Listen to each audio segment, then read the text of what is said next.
軍事消息來看，美國對台灣140億美金的軍售案，目前還未確定。咱的駐美代表朱大雷接受訪問的時陣講，美國會照需求賣武器給咱台灣，而且雙方攏有咧交流，免驚台灣方提起做談判的考議啊。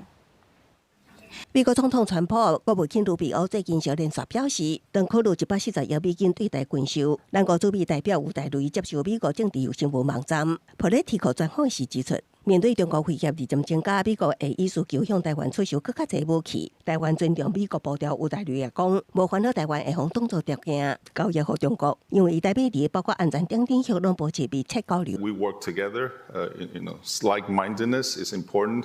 Not only in what we do as policy, but also even in production. That's why we're pushing for this non-red supply chain. 吳大雷閣較以歐美影視作品《星際爭霸戰》甲《哈利波特》進一步比如兩化關係。When we watch Star Trek, we root for Captain Kirk and his crew because they're disseminating some common values that we cherish. When Xi Jinping is watching Star Trek, he's probably identifying himself with the Borgs.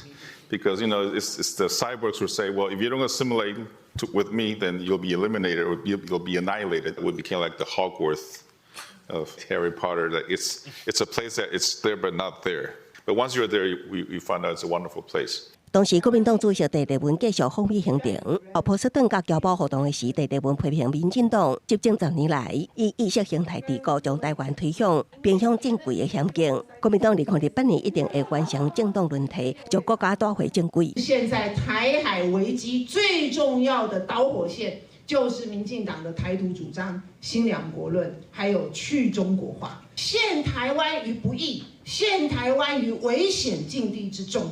這也是為什麼中國國民黨的任務何其的重要。2028，我們必須要政黨輪替，必須要重返執政。